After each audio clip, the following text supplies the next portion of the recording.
Ուրբաթ 14 նոյեմբեր 2025-ի առավոտուն Հյուսիսային Ամերիկայի արևելյան հայոց թեմեն ներս ծառայող հոգևորականներու միապան թե քահանա համակումար մդեի ունեցավ նախակահությամբ նորին սուրբոձություն դեր արամարաչին վեապար հայրապետին։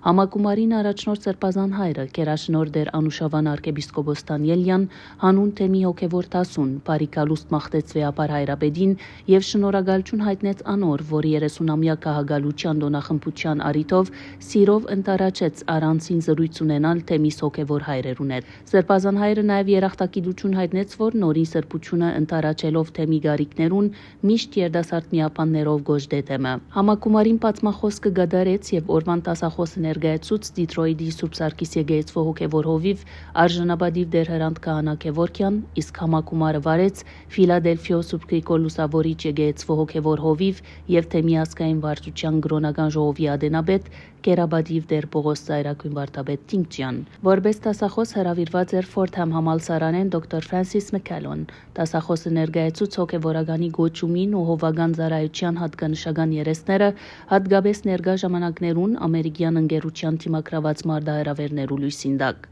Տասախոսութենեն յետ հոգևոր հայրեր հարցումներ ուղեցին, միաժամանակ իրենց տեսակետները բարձեցին տասախոսին անոր գդարած վերլուծումներուն առնչված։ Համակումարին իր խոսքը ուղելով վեապար հայրապետը հիշեցուց, թե հոգևորականի կյանքը իր էությամբ ծառայություն է, անոր կորձը ծառայություն է, ջամփան ծառայություն է, մտածումներն ու ծրագրումները ուղված են միայն ծառայության։ Հոգևորականը իրավունք չունի իրանցին նեղ բառունակի մեջ մնալու ու ապրելու միայն իրանցին համար, այլապես հոգևորականին գոչումը գտածրի իսկական գոչումը լալ է ու գվերածվի բարձաբես արհեստի, դառնալով արհեստավոր կամ պաշտոնյա։ Հոգևորականը բիզնեսի հասկացողությամբ պետք չէ մոդենա իր ծառայության, ոչ ալ ուրիշներ ըլանանոնք վարչություն, հոգապարծություն կամ ժողովուրդ։ Հոգևորականը սոս գրասենյակի պաշտոնյա չէ։ Անոր աշխատանքը որոշ ժամու սկսող ու ավարտող պետք չէ լա։ Ան 24 ժամ պատրաստ պետք է լա իր ժողովրդին, ինչպես բժիշկը։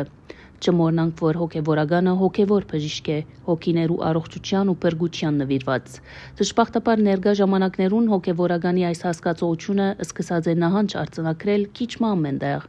Նման տասախոսություններ կամ հոդվածներ գտարնան ցևական, երբ անոնք հիշեցում ու մարդահրավեր չեն դառնար հոգևորականներուն համար։ Իր խոսքի մեջ անդրադառնալով ուսման վեապար հայրապետը ասավ. բնականաբար ուսումը կարևոր է։ Միապան հայրերը շատ լավ գիտեն, որ ես ուսումը կաչալերած եմ, սակայն սկուշ։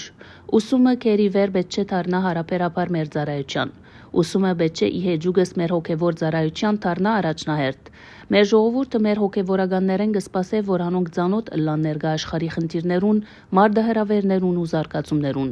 Վերջին հաշվով ոչ եկեղեցին եւ ոչ ալ հոգևորականը ինքնագղզիացած կերպով գաբրին։ Անոնք ընկերության մաս կգազմեն։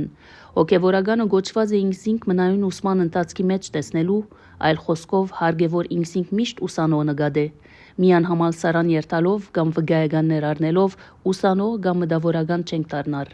Ինձ համար վգայականները ոչ մեկ արժեք ունին, երբ անոնք ծառայությամբ չեն տարկմանվիր։ Վգայականները բադեն գախելու եւ մեր գենսակրություններ զարտարելու համար չեն, այլ անոնք հիշեցումներ են, թե մեր գդարած աշխատանքին եւ թե մանավանդ կատարելիք ուսումնական աշխատանքներու գծով։ Իմ սպասումս է, որ մեր հոգևորականները ներկա թե բացակա այս գիտակցությամբ կարևորություն տան ուսման։ Ապա վեապար հայրապետը թելադրեց գարկ մկործնական քայլեր, որոնք անհրաժեշտ են նոր քահանաներ պատրաստելու աշխատանքներուն։ Համակումարեն յետ նորին սրբության գլխավորությամբ հոգևորականները միասնապար սիրո սեղանի շուրջ համախմբվեցան։